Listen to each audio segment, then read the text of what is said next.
Hi, my name's Craig, and Susanna, my sister-in-law, asked me to show you today how to make butter.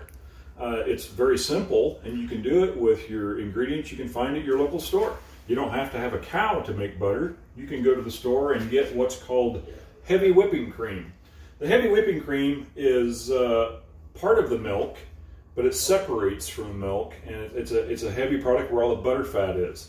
So what we're going to do today is talk about what we need. First of all, you need your heavy whipping cream. Now, I just happen to have a quart of it here, and then you need a mixer of sorts. So you could use a hand mixer. We just happen to have a nice stand mixer that we use, and it works just the same. The other thing I would recommend to have is a nice clean dish towel, and then grab a spoon, if you would please. Now what we're going to do is I do have a timer here because this is about a 5 to 10 minute process, so we will pause the video and take you back and forth as we do this so it's not such a long video. First and foremost, the other thing you need too is on your mixer stand, have a whisk. But again, if you have a hand mixer with the 2 beaters, that'll work just as well. So the process is we pour in the heavy whipping cream, which I didn't have prepared.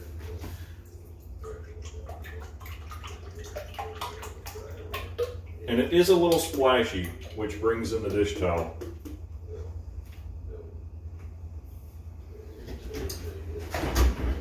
Now, I do save this container because as part of this process, we will have butter and then what's called buttermilk at the end. So I put the buttermilk right back in the container, and then a fun thing to do is to take it the next morning and make pancakes. Now, I have a timer here. We'll go ahead and start the timer. And we're going to show you what happens initially and how messy it is. So if you want to come in close and look at this. Here's the timer. You want to turn it on about a medium to medium-high speed.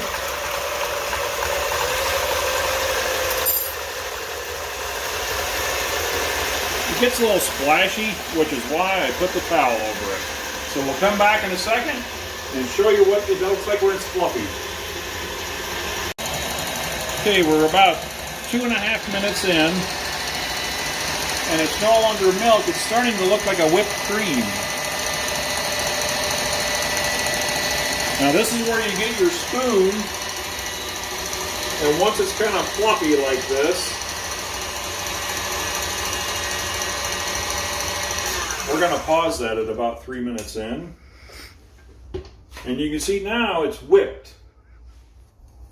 Now this is where, take a little sample of your whipped cream. And if you like whipped cream, take a taste of it.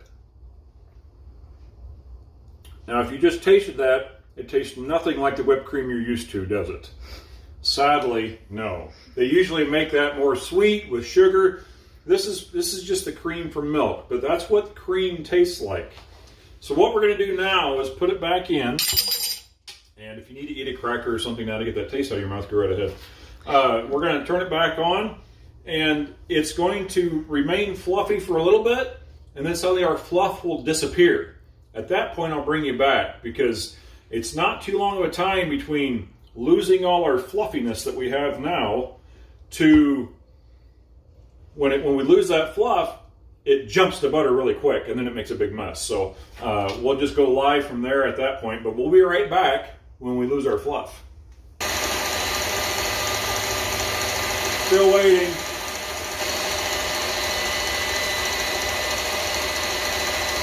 Seven minutes.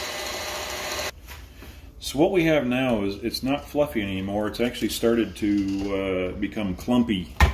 The material has, in terms of the butter fat starting to separate, and we're about 8.5 or 8:15.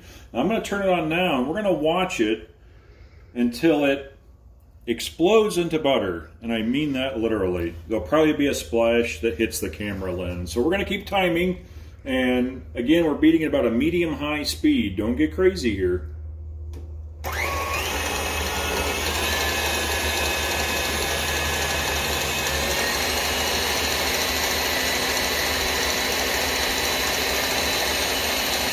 And this may take a minute, but I don't want you to miss this.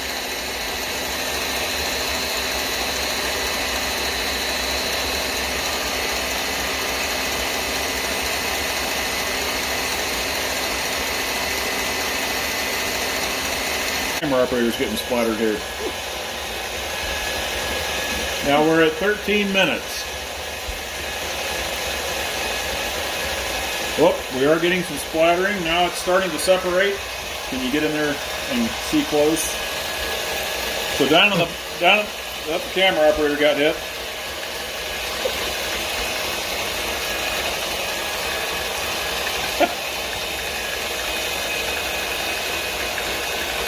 So the butter is coagulating together now. And we're actually getting more liquid in there. Now you can see the liquid forming.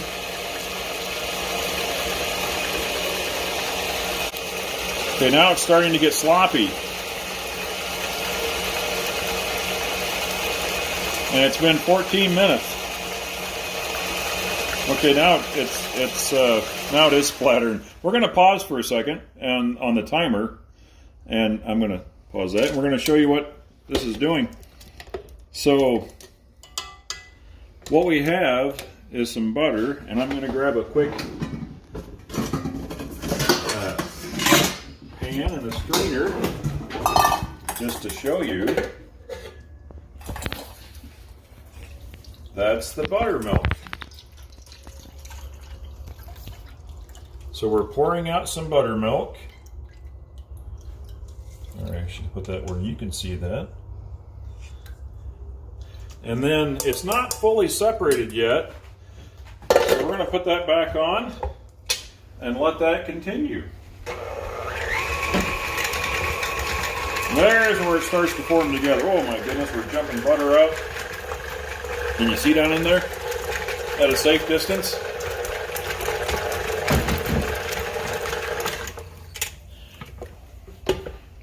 Voila, there's butter.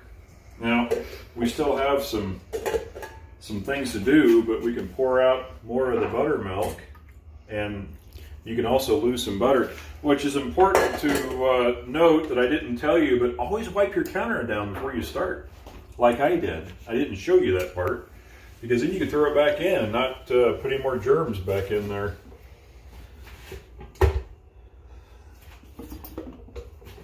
Now I like, at this point your butter is unsalted. It's just the butter fat. So this is butter. And it's still soft at this point. I start with cold whipping cream. So our butter is just a little chunk of butter. Now I'm going to salt butter because I prefer salted butter. And I will put my little mixer back down in there. And for every, this is a quart, 32 ounces in a quart, they recommend about 1/4 of a teaspoon of salt for every pint. So that would be a 1/2 teaspoon for a quart. So I have my 1/2 teaspoon measuring spoon that I about lost in the buttermilk because I have butter fingers. That's where that came from. Wah, wah. And yeah, I will never be asked to help again, right? So use iodized salt, and I don't have quite a full half. It's just to taste. I go a little less than a half. And turn your beaters back on slow. Put your salt in, and let that beat around and mix in. Now, during this time as it's beating the butter around, you're actually going to get a little more buttermilk tossed out of it. Look in there, it's not splattering so bad now.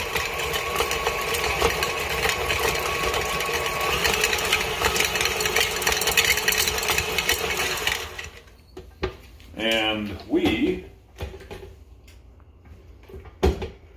are done. I think it coagulated at about 15 minutes, so it takes a little while. I estimated 5 to 10, but I was off.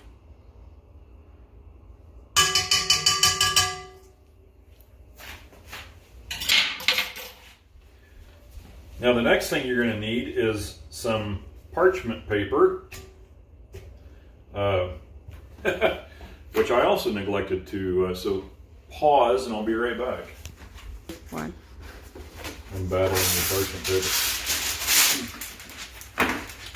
Parchment paper is preferred, not wax paper. Parchment paper is also, they call maybe baking paper. It just won't stick. So we're going to do a couple quick steps here.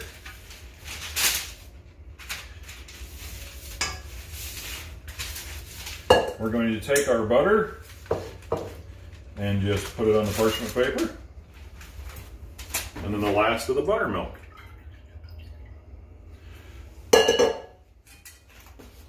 So your buttermilk is what you would buy in the store. You wind up with essentially a pint of buttermilk and then a pound of butter out of 1 quart of whipping cream. At this point, it's kind of like Play-Doh, folks. You can mush it, mold it. If you have some really cool cookie cutters, you could quickly press it out and make you some butter molds. I just make mine a square, so I have a nice pad of butter.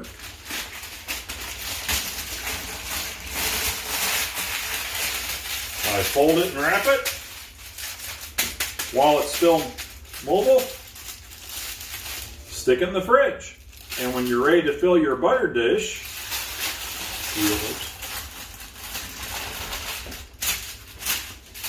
you take it out of the fridge with a knife. And where's my knife? While my assistant gets my knife, because I neglected to get that too, thank you, assistant. You can cut off after it's cold, and you essentially have a stick of butter. That's not perfect, but that's the fun thing about making stuff at home. It doesn't have to be.